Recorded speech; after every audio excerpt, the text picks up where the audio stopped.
Hello again and welcome to our August 2025 edition of Quick Hit. Links to everything I mentioned will be down in the description below. Let's get into it. Sony has released new firmware for the FX3, FX3A and FX30, and they're pretty substantial updates. It's added the Big 6 home screen menu, like what the FX2 has and some of Sony's other cameras like the Venice. It adds support for 1.5 and 1.6 times anamorphic D-squeeze.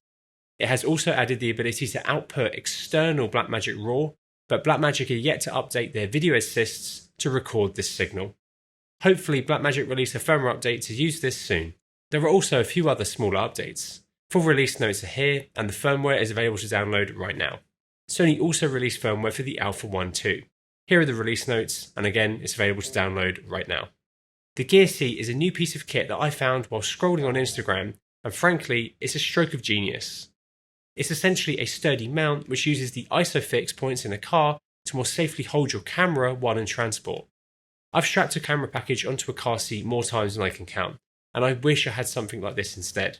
Their Instagram has shown various size camera packages mounting onto the system using both VCT and dovetail. The product is still in development, but I'm really hoping we're able to check this one out soon and hopefully sell some, as looking at their Instagram, there are plenty of people out there who want one for themselves, us included. Let us know what you think of the Gearseat down below. Blackmagic have dropped the pricing of their Ursa Cine 12K and Ursa Cine 17K packages. These are the new prices of the 12K and what you get in each version of it, and these are the new prices of the 17K and again what you get in each version. These are some pretty serious price drops, and honestly, the 12K drops should have come in when they initially dropped the 12K body only price. It is good that these cameras are more affordable, but they really haven't been out too long, and I do kind of feel sorry for any early adopters of the 12 or 17K who bought it at the higher price. We've created videos around both the 12K and the 17K, and they are both unique and interesting camera systems. So if you want to learn more about them, check out our videos, links to which I've put in the description. If you can deal with the size, weight and power draw of the 12K LF, it really does offer an excellent value, even more now with these new package prices. These price drops are now live alongside a current Pixis promotion as well, so if you want to check those out, head over to our website. Blackmagic also released version 20.1.1 for Resolve, which looks like a bunch of small improvements and bug fixes, and it's available to download now. DZO have finally announced pricing and details of their Vespid 2 series of Cine Primes. These new lenses are the long-awaited update to their original Vespid lenses, which have been incredibly popular. The Vespid 2 feature newly developed optical formulas which perform very differently to the original Vespids. We actually used them on the 17K recently and they surprisingly cover that wide sensor really well. They have a much cleaner image than the original set when it comes to chromatic aberration, but do still have a little bit of character to them. And overall, I really like the look that they have. There are 6 lenses in the set currently, an 18, 24, 35, 50, 85 and 105mm, all of which are T1.9. They feature a massive image circle, which will cover most modern large sensors, have built-in Cook eye data, and are incredibly compact and lightweight. They are available to pre-order now for just £899 per lens, or in a 6-lens kit for £4,689, which is pretty incredible value. Links to pre-order are in the description below.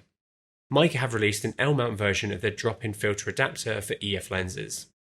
This is pretty cool, as I don't think I've seen another EF adapter for L-mount which allows for the use of Canon's drop-in filters. We've used the RF and E-mount version of this quite a bit, and for the price, they are good. It's great to see an L-mount version, as there are plenty of people who adapt from L to EF with Blackmagic and Panasonic cameras. You can get a range of filters for this, including a variable ND and diffusion filters. It uses the same drop-in filter system as what Canon and Kipitai use, so if you'd rather use either of their filters, you can. It's available to order now on our website. Nikon have announced their latest lens, the Nikon 24-70mm f2.8 S2, which is actually the world's first internally zooming 24-70 2.8. This lens features a new optical structure that has been designed to be lighter and more compact compared to the last generation. The internal zoom will make it great for users in tough conditions, wanting better weather resistance, and for video shooters using gimbals and other support equipment, as you don't have to worry about the weight of your camera package moving as you zoom. It also has improved autofocus motors, which should drastically improve autofocus performance compared to the previous generation lens. The control ring can also now be clicked or smooth, which will make it good for controlling different functions, including aperture. It's available to pre-order now on our website. Next, they released firmware version 2 for the Z6 III, which brings it more in line with the Z8 and Z9. This includes a dedicated bird subject detection mode for autofocus, auto capture mode, which is already in the Z8 and Z9, pixel shift for creating high resolution, focus and exposure bracketed shots, and the CP2A authentication standard. It's also added an in-body focus limiter, improved manual focus lens support, and the view assist has been improved to be closer to Red's technical LUTs. It looks like a solid update that should make this already good camera even better, and it's available to download now. Bright Tangerine have announced their universal cage system called Halo. Universal cages aren't anything new, and honestly, before, I would only really recommend these to people if a cage for their camera system didn't exist. However, the Halo looks like a really interesting rigging option for smaller camera systems. Instead of mounting round the camera, the Halo sits in front of it. It's been designed to work with a range of Bright Tangerine and other accessories, and in their excellent overview video, there are some really nice looking configurations that they've put together. I'm intrigued to check this one out. What do you think about it? Let us know in the comments below. If you haven't already, please subscribe to the channel, and if you want to buy anything you see in this video, or any other filmmaking or photography gear, head over to cup.com where our experienced team is waiting to help you. DJI have released their latest wireless audio system, the Meike 3. This is the follow-up to their very popular Meike 2, and I think DJI have clearly seen how many people on social media use these mics with just the built-in mic on the transmitters. So these new ones don't have a 3.5mm mic input on them for a lav mic, just the built-in mics on the transmitters. For more professional shooters, this instantly makes them a no-go, but for people just shooting social media content, these could be an interesting option. Like the 2s, they have the ability to connect to a range of devices, can record 32-bit flow audio to internal memory, and are much smaller and more discreet than the previous version. You can also now pair 4 transmitters with up to 8 receivers, and there is also a 4-channel output mode. They're available to order now for £259 for a dual TX single RX set. Mark Roberts Motion Control, or MRMC, have announced their new portable motion control robot, the Cinebot Nano. This is going to be their smallest and most affordable robot to date, as it should cost around £20,000 or $27,000. Considering that you can't normally buy these systems from MRMC, just rent, this is a pretty big step. It has a 5-foot track, can handle camera payloads up to 7 kilograms, and weighs roughly 49 kilograms for the whole system. It looks like a really interesting lower cost robot system. I'm really excited to check this out, and maybe even get one for our studio if I can swing it. Have you used a camera robot before? And if not, would you rent one more regularly if it was more affordable? Let us know in the comments. Hollyland have released the Pyro 5, their new 5-inch wireless monitoring system. This uses a 5.5-inch 1920x1080 panel with a peak brightness of 1500 nits. It has camera control and supports both 2.4 and 5 GHz wireless. It has a range of exposure and focusing tools, can take user LUTs, and has both HDMI and SDI inputs and a HDMI output, which can be looped from either input. You can send a single stream out to up to 4 receivers simultaneously, and it has a range of 400-foot line of sight.